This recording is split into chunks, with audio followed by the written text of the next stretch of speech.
Okay, now that you've had some exposure to the introduction or the basics of tissue and how cells pertain to tissue, we're going to move right into the first of our main categories, which in my opinion is going to struggle with the most, or tends to be the hardest, which is going to be epithelial tissue. So epithelial tissue includes two kind of subcategories. You have epithelial cells, which are those cells that cover the internal and external surfaces of structures within your body.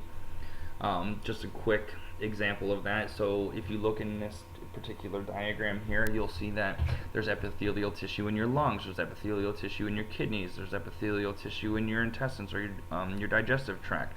You have epithelial tissue within reproductive organs. You have epithelial tissue, which are glands and ducts. So here I'd be pointing to like oil glands or sweat glands or things of that nature. Within your skin, you also have your skin as a whole, which is epithelial tissue. So this diagram, what you'll notice is epithelial tissue, even though it has one specific function, serves several portions throughout the body. So it's very, very, very large in terms of where it's covered throughout the body. I want you to also pay attention to the fact that epithelial tissue, in all of these examples, every single one of them have some kind of internal or external exposed surface, or the epithelial tissue is exposed to some external environment from where it is actually attached. The other kind are basically glandular cells. These are secreting cells that are derived from epithelial tissue, and they basically make some kind of product which they then secrete or excrete into another environment for use.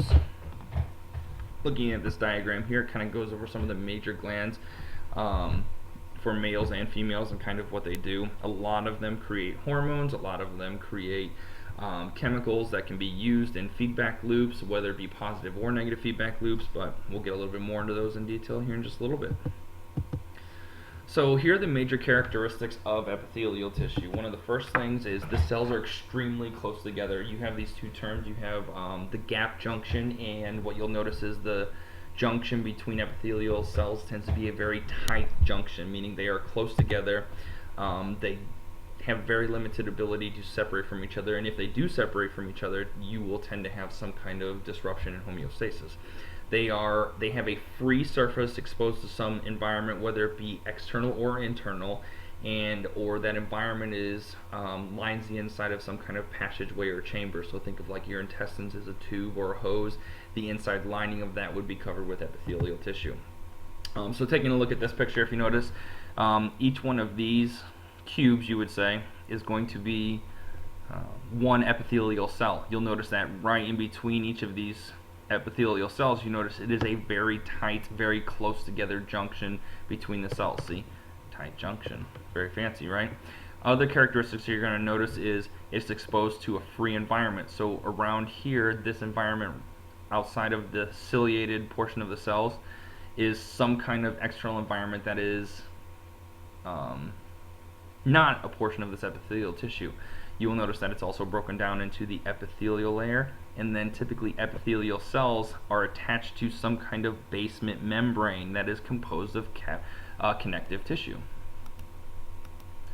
Another thing is that they're aligned, like I said, it's underlined by connective tissue or the basement membrane, which secures the epithelial cells to whatever structure they are attached to. That basement membrane also provides nutrients to it. The reason being is epithelial tissue actually lacks blood vessels. It's what we call avascular. So if you notice here in this picture again, the nerve cells travel through the connective tissue but also up into the epithelial. That's going to be important here in a little bit. But also the capillary or blood vessel that carries nutrients is in the actual connective tissue itself, and it does not extend up into the epithelial tissue or epithelial layer. One huge characteristic of epithelial tissue is since they are constantly exposed to some external environment, they are continually replaced or regenerated because of the exposure and because of the wear and tear on them. They also form glands. So if you look at this right here, this would be your skin, and you know this from experience. I'm sure you've heard that whole thing, like 60% of all dust is made from skin cells, which I don't know if it's actually true, but it sounds like it. but your skin is constantly exposed to harsh external environment, rubs against it, water, heat, wind, all of those things. Well, those cells have to constantly be replaced, so those are epithelial cells. And what you'll notice here's the basement membrane. You have glands, you have blood vessels within the connective tissue, so there's tons of things going on here, but the big thing is continually replaced.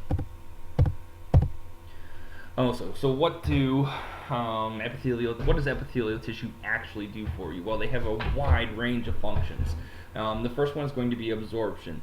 One of their biggest jobs is it's a passive or an active movement of gases, fluids, or solutes across a membrane. So one of the biggest things that they do is they obtain stuff from the external environment or from the environment in which they're exposed. You can think of it in two ways. When food passes through your small intestines and is broken down by enzymes and various chemicals and churned and chopped up into pieces, well, the pulling out of all those individual particles and things that you need is actually done by ciliated epithelial tissue that lines the inside tube of your small intestine. So they are the ones that are in charge of pulling material from your food out.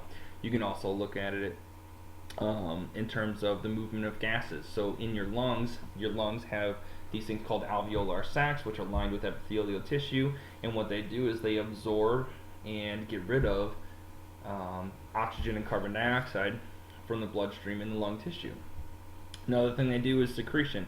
This is either, again, passive or active movement of substance out of a cell. So any of those glands we went over before, they produce some kind of hormone, and there's 3 different methods we're going to go over here in a little bit on how they actually get rid of the material, but they actually produce a product and then get rid of it or secrete it to the external environment. Keep in mind there's a difference between secretion and excretion. So if you're looking at this particular picture right here, you have the lumen of the small intestine is the space within, and this is the epithelial cells that line it. So we have like protein, the carbohydrates, and amino acids, and monosaccharides, and all of these things that have to get absorbed and then put into your bloodstream and carried from where they need to go. These epithelial cells do that for you.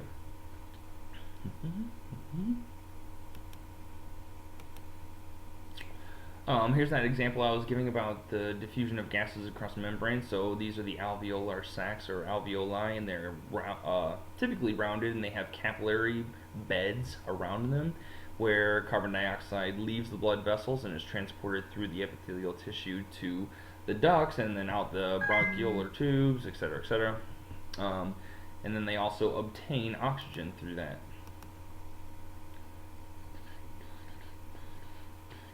Glandular secretions, one of the big ones, salivary glands. Salivary glands produce saliva. They're a type of epithelial tissue. They make saliva and then excrete it through some kind of duct into another environment. So there's the product. Continuing on, another thing they do is filtration. So this is the movement of water and other solutes to the membrane via hydrostatic pressure, which we went into previously before, but one of the big things is that in order to maintain homeostasis within your blood and in your body, actually your kidneys maintain a balance of water, electrolytes, the pH, and all of that jazz. So your kidneys themselves, within them, are lined with a specific type of epithelial tissue that actually is involved in filtration of materials in and out of the blood. You also have protection. This one should be the most obvious. Since epithelial tissue lines someplace where it is exposed to some external environment or tube, they actually are protecting the underlying material underneath that from any kind of damage. So the most obvious example of this is your skin. It protects it from foreign microbes, chemicals, physical injury, and water loss. Your skin is, as easy it is to cut, it is unbelievably durable also. And then one of the last ones is excretion. This is ridding the body of metabolic waste. The kidneys release urine from the body. So your kidneys actually remove waste from your body or filter waste from your blood. Take that waste, combine it with water, and then form urine, and that urine is excreted from the kidneys from the body.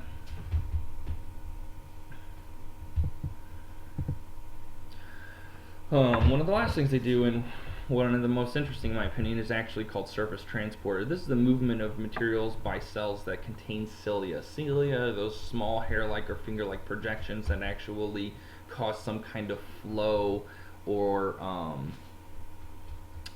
movement over the top of them. A lot of the times this involves mucus. So there's mucus that lines a lot of your passageways in your body, but particularly your sinus passageway, your esophagus, your trachea. But we're going to talk about the trachea here. So the trachea is lined with ciliated epithelial cells in order to trap anything that's you inhale through the air that's trying to get into your lungs. And this article right here, which is pretty interesting, it's essentially how boogers are formed in your body. I highly suggest that you go back to the PowerPoint that I posted and kind of take a look at that, because it gives you one of the most obvious reasons of why you have boogers. So if you're looking at these are those hair-like projections. Again, they create a flow or movement, but they also trap or remove microbes or material that you definitely don't want to get in your lungs. Another thing they do is they actually have sensory function. Most of your epithelial cells, or most of your epithelial tissue, has some kind of contact with a nerve cell that actually can detect various stimuli. So your epithelial tissue can have various receptors within there that kind of monitor or detect external or internal environmental changes to homeostasis. So if you're looking at the epithelial here, you'll notice that this nerve cell is actually embedded between some of the epithelial tissue. And you can kind of think of that in terms of like when you push on your skin, your epithelial cells are distorted, which actually you can cause irritates, I guess you could say, the nerve cells, causing them to send a signal to the brain knowing that you are in fact touching your skin. So now we're here to our third entrance card question, so I'll go ahead and read it to you, and then you can pause the video and try to figure out an answer. The trachea is an organ of the respiratory system which provides the passageway for air to travel from the oral cavity to the lungs. Of the 7 functions of epithelial tissue that we just went over, which do you suppose does not apply, which of those functions do you suppose does not apply to epithelial tissue of the trachea, and please explain why? Good luck with that one. So, when you're looking at epithelial tissue, you have to figure out what kind of category or classification it fits into so we can adequately name it and possibly identify the location within the body that came from. So if we're trying to classify epithelial tissue, you can do it in 2 ways. One of the first ways is classifying by shape. The first shape that you're going to find is called squamous. Squamous tends to be flat, squished, and without a uniform shape to it, meaning it has more than 4 sides, because the other 2 we're going to get into are going to be cuboidal in appearance. I guess I shouldn't say 4 sides, but when you're looking at a microscope, it looks like it has more than 4 sides. 4 sides. You also have cuboidal. It's cube or square shaped. It's not a perfect square or cube. It looks a little bit more rounded, but it has a definitive 4 sides to the cube or square shape. Then you have columnar, which are extended higher cells that are higher than they are wide. They look like columns. So if we're looking at them here, I always think of squamous as a squished or squamous. It's flattened, not very tall. It's wider than it is tall. You have cuboidal, which tends to have a cube-looking shape to it. And then you have columnar, which is higher than it is wide. Okay. The second method of classifying or naming epithelial tissue is done so by how they are arranged. There's essentially 2 main categories for arrangement, but we'll actually get into the 2 main ones and then 4 subcategories, or 2 main ones and 2 subcategories of those main ones. So the first kind is called simple. This is just a single layer of the same cell shape. The key thing here is that all the cells are one single layer and they are all the same type of epithelial cell. The other kind is going to be stratified. Stratified means there's many layers of the exact same shaped cell. For example, here is a simple layer of epithelial, meaning it has the same shape, which within here would be squamous. They are in a single file line extending from left to right, however you want to look at it, I guess, but not stacked on top of each other. Stratified here, these are stratified squamous cells. Remember, let's go back again. See how there's more than just 4 sides to the way this looks, and there's multiple layers, or they're stacked on top of each other. Keep in mind other characteristics: tight junction, there's no space between the cells. But here's the simple, meaning one layer, stratified, meaning multi-layers, but both refer to the same type of cells in one layer or multiple layers. You have one of these subcategories also, which tends to occur in some places, but a transitional, this is where you have many layers with different shaped cells. So you'll have some cuboidal, you might have some columnar, you might have some squamous, all mixed together. One of the big things about transitional tissue is it has the ability to be stretched. That's why it has various types of epithelial tissue, because those different shapes and sizes can actually fill gaps irregularly, which allows it to stretch and go back to its original shape. One of the big places you're going to find transitional epithelial tissue is going to be in any organs that have to expand or contract for storage. There's a huge one involved in your urinary system. I'll let you draw your own conclusions as to what that one is, but it stores excretory waste of some kind. Okay, then you have what is called pseudo-stratified. Keep in mind that the prefix pseudo means false, and since stratified is going to refer to layered, this is a false layering system. These tend to be columnar cells that actually appear as though they are layered. A lot of times these columnar cells, the cells themselves don't reach high enough to be come in contact with the exposed surface, and sometimes the columnar cells themselves actually go in different directions, so you have to think three-dimensionally. If columnar cells look like this, or my fingers are the epithelial tissue, and then the base of my hand right here is going to be the basement membrane, you would look at it like this. This would be simple columnar. Pseudo-stratified means that you have these layers of cells, and then you have another layer of cells, and there's the possibility that they interweave between each other, and sometimes they might even come in contact and overlap like this. So it might look like there's a cell up here, a cell down here. I know that's a really terrible example, but it's a fake layering. A big key thing about pseudo-stratified cells is you typically see them ciliated, which we'll get into in just a minute. So if you look at this here, this is pseudo-stratified epithelium. So you have what appear to be columnar cells, and then down here you might see that there's like, oh, these look like cuboidal cells, but actually what's happening is these cells are going in a different direction, or they just don't fully reach to the exposed surface area. So we're on entrance card number 4. You're going to pause the video, you're going to answer the entrance card. Here we go. So I'm going to place some different epithelial cell shapes in the following diagrams. I want you to tell me whether the following epithelial cells are going to be squamous, cuboidal, or columnar. So here's A.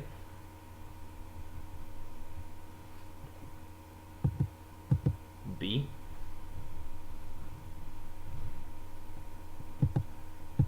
And C.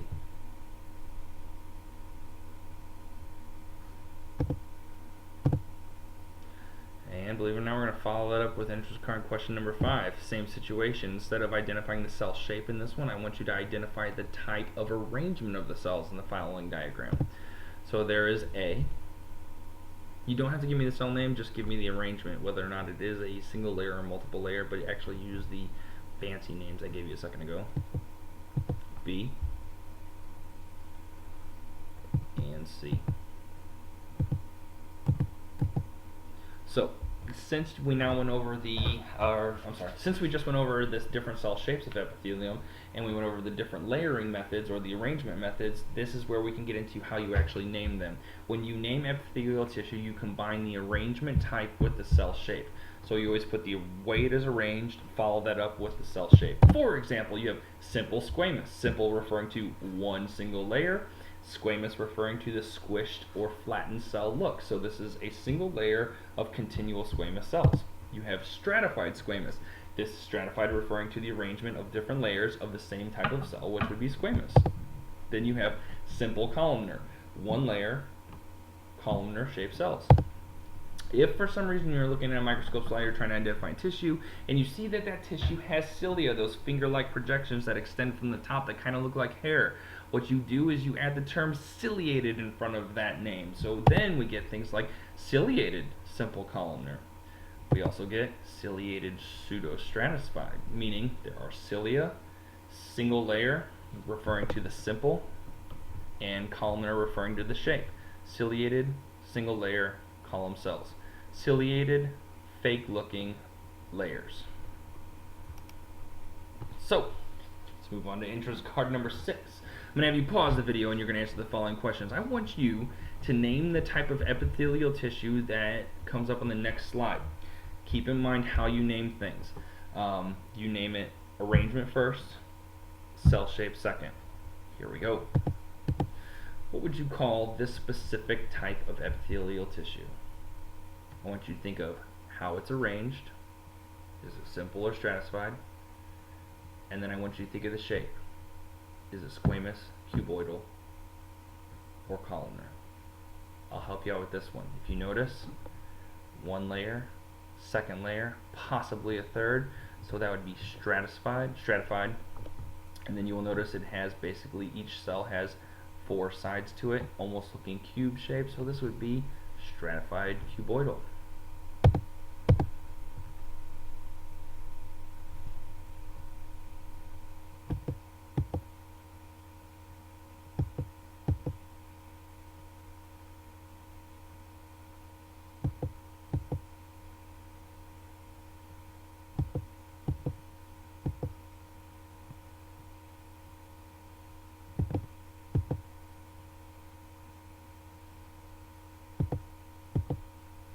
Alright, this particular section right here we're going to do an entire lab over, but this is where we get into the real deal. So if I wanted you to classify the epithelial tissue, here's where I would really get into it.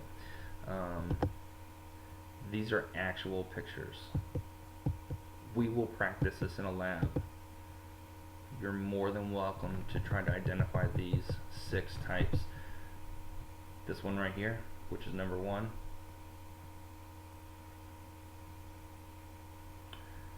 This is actually going to be stratified squamous. Number 2, what you have to pay attention to here is you're looking at, these are actual glandular epithelial, and glandular epithelial, here is what you're looking at. These are the linings of the glands themselves. If you'll notice, they also have a cube-like shape, and even though they form a ring, it is a single layer. Therefore, this would be simple cuboidal. This one should be relatively easy. They're taller than they are wide, and if you look at all the nuclei here, they're in a single row. This would be simple columnar. This one here, you look at the basement membrane here, you'll notice there are varying levels. It is ciliated. This would be ciliated pseudostratified. Here's a diagram of it. You'll notice that it almost looks like it's layered, but it's really not. Anytime you see cilia, you're going to think of one of 2 things. Either it's going to be ciliated columnar, or it's going to be ciliated simple columnar, or ciliated pseudostratified. One of those 2 things. This one would be transitional, and this would be stratified squamous. Yet again, just a different look. Alright, so that's where I'm going to stop for now. We just went over epithelial tissue. I'm definitely one of the harder ones, but we're going to do a microscope lab where you get to identify the real deal. But keep in mind, epithelial tissue function, how they're named, different shapes, different arrangement, what they do for the body, and you'll be solid. Let me know if you have any questions.